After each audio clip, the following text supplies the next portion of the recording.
नमस्कार, मी सागर जोशी. TV9 मराठीमध्ये आपलं स्वागत. आणि बुलेटिनच्या सुरुवातीलाच एक राजकीय बातमी आहे. सांगलीच्या जागेवरून अद्याप संजय राऊत आणि नाना पटोले यांच्यामध्ये वाकयुद्ध आता सुरू झालंय.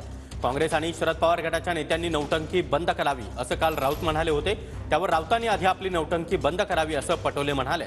राऊतांनी छोट्या कार्यकर्त्यांसारखं वक्तव्य करू नये, वरिष्ठ पातळीवर 1-2 दिवसामध्ये सांगलीचा प्रश्न सोडू असं देखील नाना पटोले यांनी म्हटलंय. त्यावर काँग्रेस हायकमांडशी बोलणं झालं असून चंद्रहार पाटीलच महाविकास आघाडीचे उमेदवार असतील असं संजय राऊत यांनी म्हटलंय. काँग्रेसच्या नेत्यांना, राष्ट्रवादीच्या नेत्यांना मी आवाहन केलेलं आहे की तुमची नौटंकी आता बंद करा आणि महाविकास आघाडीच्या या परिवर्तन यात्रेमध्ये सामील नाहीतर लोक तुम्हाला सांगलीची माफ करणार नाही.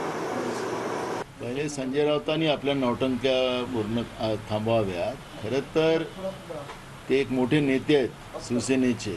त्यांनी काय बोलावं त्याच्या एक मर्यादा त्यांनी ठेवाव्यात. आणि मी वारंवार सांगतो की हा सामोपचाराने आम्ही हा प्रश्न सोडू, वरिष्ठांच्या लेवलवर सोडू.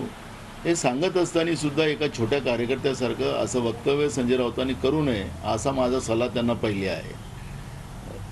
1-2 दिवसामध्ये जमलं तर उद्याच या सगळ्या प्रश्नावर आम्ही पडदा टाकू. संजय राऊत यांनी नौटंकी करू नये असं नाना पटोले यांनी म्हटलं. लहान कार्यकर्त्यासारखं बोलू नये, लहान कार्यकर्त्यांच्यासारखं बोलू नये. बरं ठीक आहे,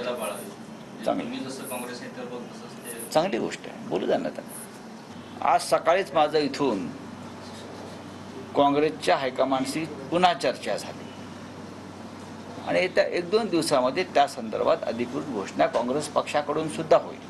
हे मी आत्ता तुम्हाला सांगतोय. आणि मी जबाबदारीनं बोलणारा माणूस आहे. त्याच्यामुळे चंद्रहार पाटील यांचीच उमेदवारी इथे असेल. काँग्रेस, राष्ट्रवादी काँग्रेस पक्ष, शिवसेना हे तिघे हातात हात घालून इकडे काम करतात.